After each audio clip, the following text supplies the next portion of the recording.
I am Zoe. I will never forget what my father told me when I announced my engagement. He took me to the side and said, "Zoe, are you sure about marrying this man, Peter? I know you're in love with him, but I don't think he's a good match for you." "Why are you saying this, Dad? He loves me and respects me. I don't care if he's not as well off as us. I know that, Zoe. You know I built my riches from nothing. I would never disrespect the person who does not belong to my economic class. But Peter is a very sketchy man. His mother is no different." "What do you mean, Dad? I don't understand." "Call it a father's instinct, Zoe. This man doesn't love you. Yes, he showers you with affection, but he always talks about how rich you are.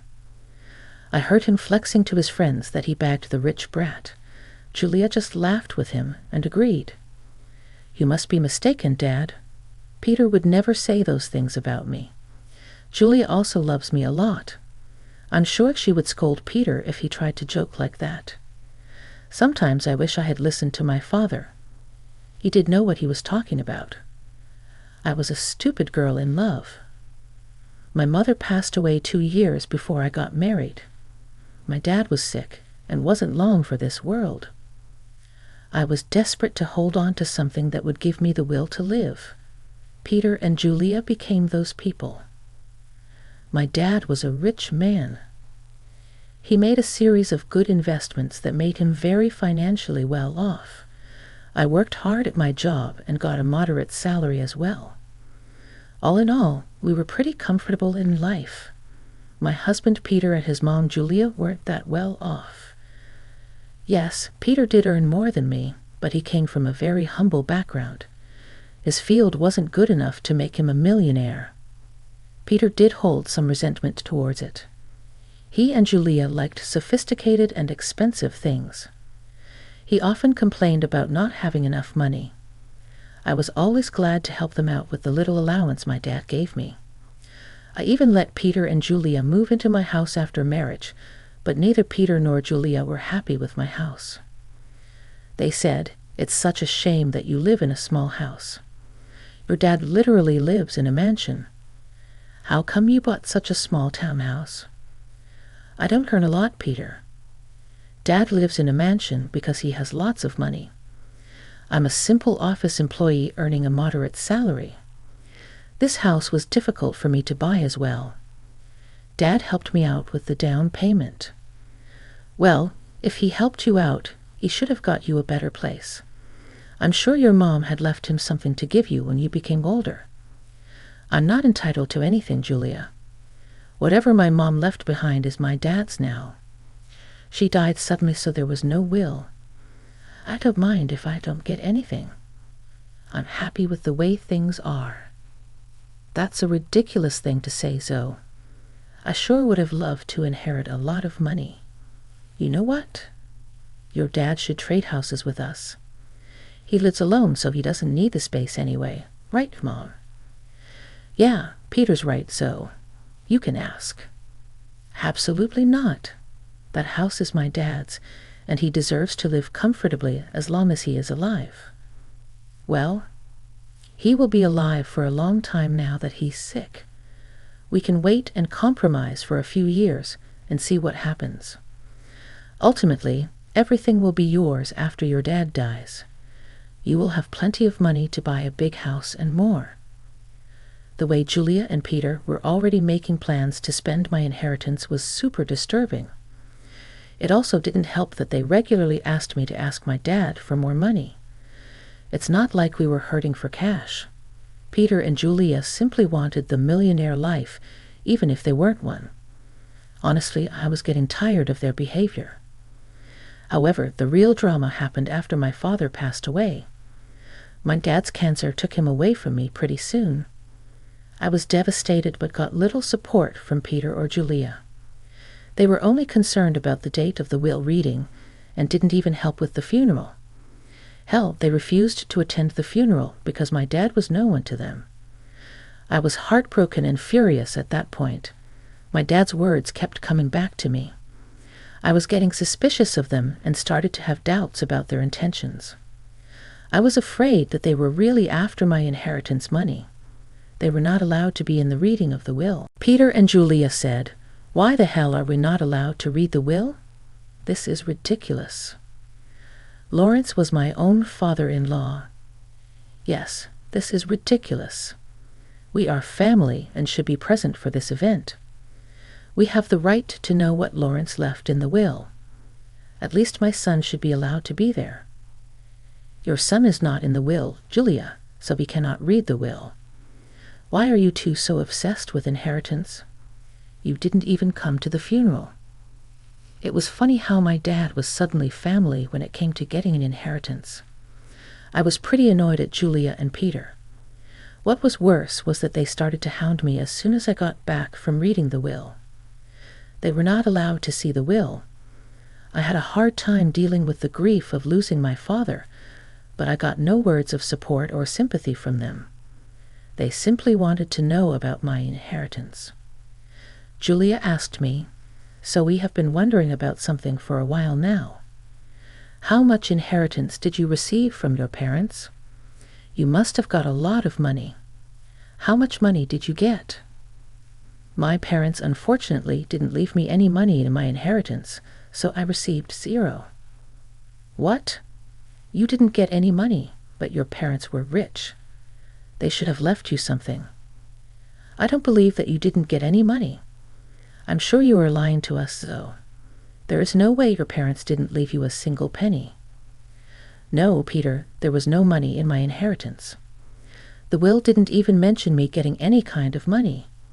You can check my bank balance in a few days and find out. But what about their riches? Who will get those? You are their only child.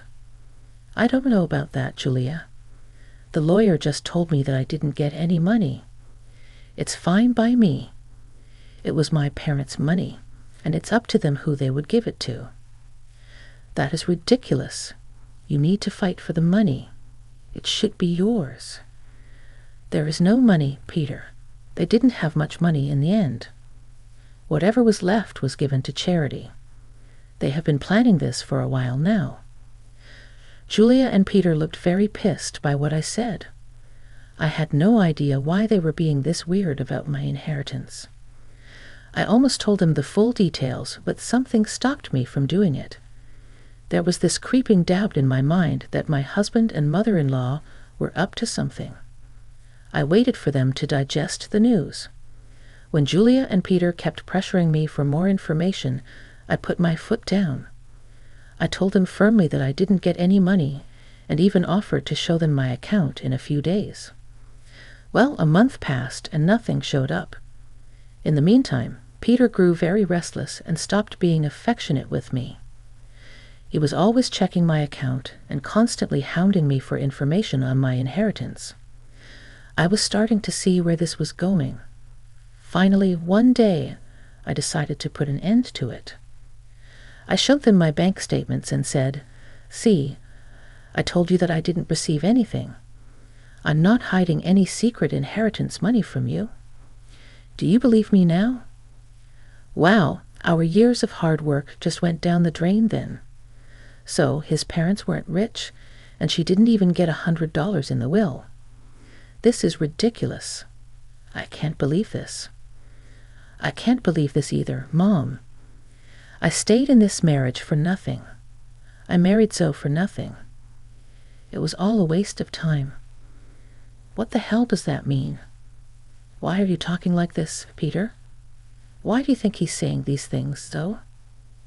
Who the hell would marry you without thinking about the money? My son simply married you so that we can bank on your inheritance. Now I see that you didn't even get a penny. I can't believe I wasted 5 freaking years on a useless girl like her. I could have done so much better. I was stunned to hear them speak that way about me. I could finally tell that Peter married me for money. My parents were right about him and his mom. They were freaking gold diggers. I was so freaking done with my husband and mother-in-law. I was breaking inside. But what they said next turned me into stone. Julia looked at Peter solemnly and said, "What is done, Peter." But now it's time for you to divorce Zoe. There is no reason why you should stay with her anymore. You will have time to find a new rich wife. This time we will make sure she actually has some money to her name." "Are you freaking kidding me, Julia? You are asking Peter to divorce me over money. Peter, are you going to listen to her?" "Of course I would listen to her, Zoe. I married you so that my mom and I could have a comfortable life. We grew up poor, and I didn't even go to college.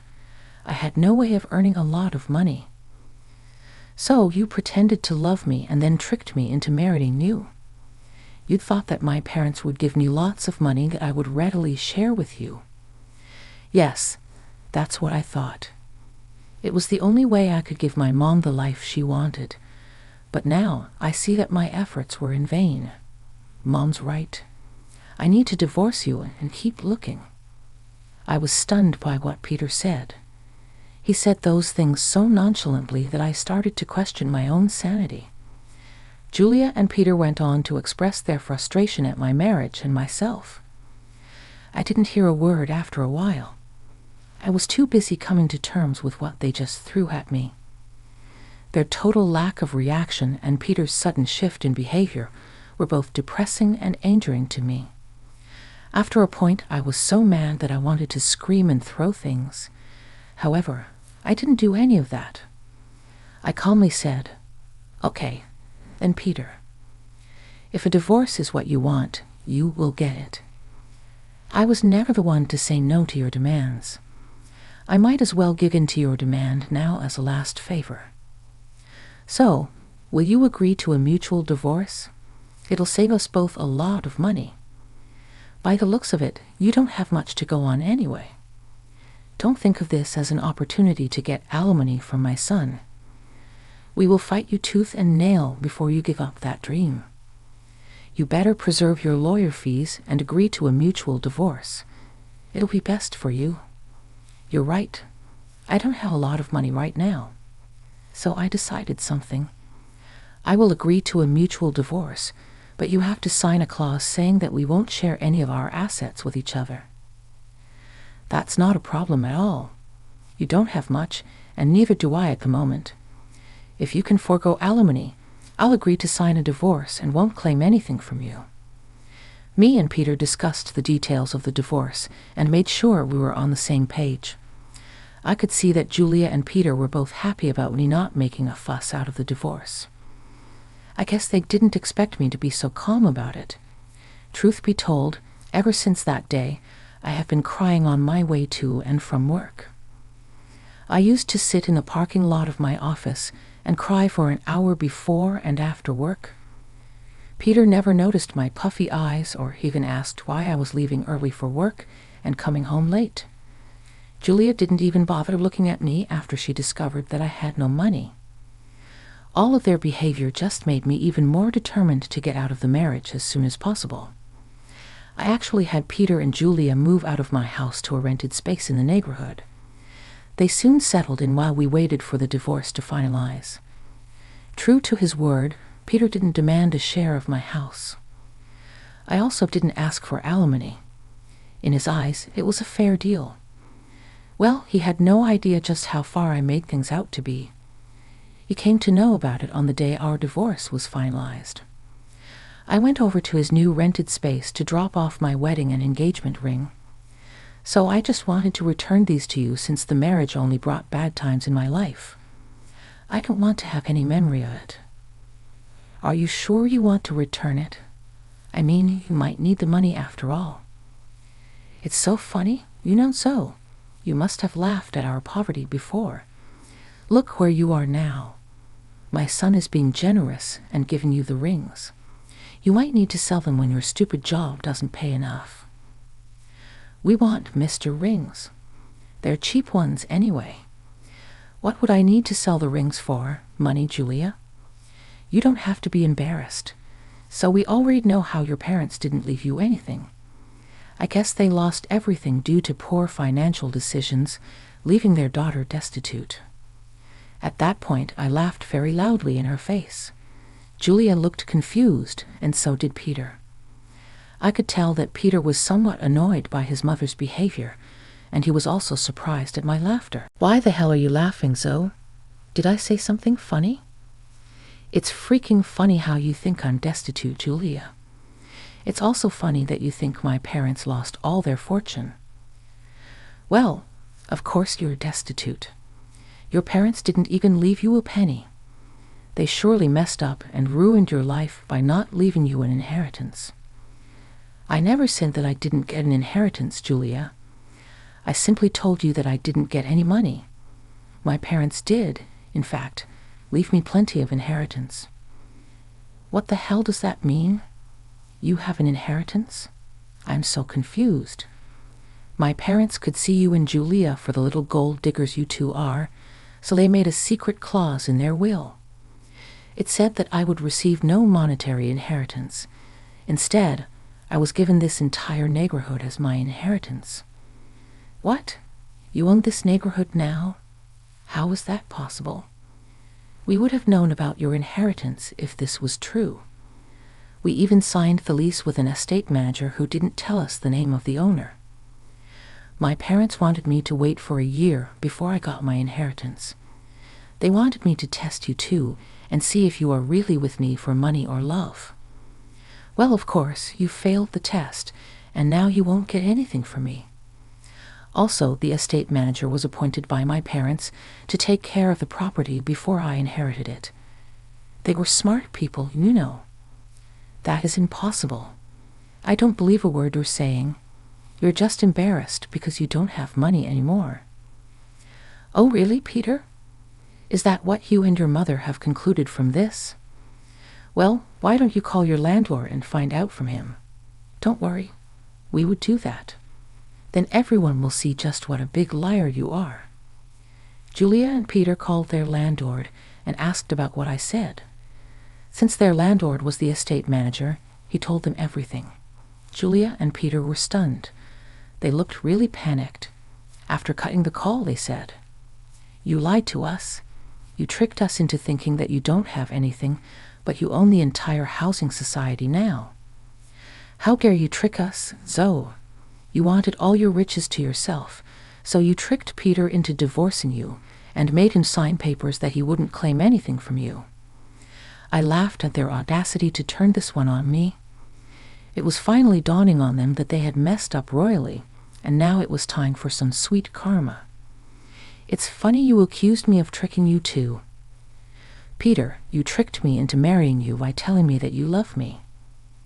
Julia, you helped your son in this plan, and you were the one to tell him to divorce me. If anyone here was being a scammer, it was you too. As for my inheritance, you asked me how much money I got, and I answered truthfully. This was all a misunderstanding. What happened is in the past. Why don't we just try again in the new light? We did spend 4 years together. It would be a shame to throw it away. So now you want me back in your life. Funny how you were desperate to start afresh with a new girl. I hear that you are already seeing someone rich. Don't worry, I'll inform her about what a snake you are." Peter and Julia started to beg me not to mess up this new relationship. Peter told me that since I wasn't ready to give him another chance, I shouldn't mess up his future. I told him to freak off. Also, I informed them that I will kick them out once the property is transferred to my name. They panicked at that and started to beg me even more. In the weeks that followed, Julia and Peter showed up at my house to beg me to forgive them. Peter and Julia already have an eviction on their record, so it is unlikely anyone would give them a rent. The only reason they were staying on my property was because I asked the estate manager to allow it. I also called Peter's new victim and told her everything. She was horrified by what Peter and Julia did and broke up with him instantly. She even showed me the texts. After this fiasco, Peter and Julia beat down my door, called me names. I promptly called the police and had them off my property. After I got my inheritance in my name, I kicked them out very swiftly. They didn't expect me to go through with the threat. They did show up on my property again, and the police were called. The cops gave them a stern warning, and I filed for a restraining order.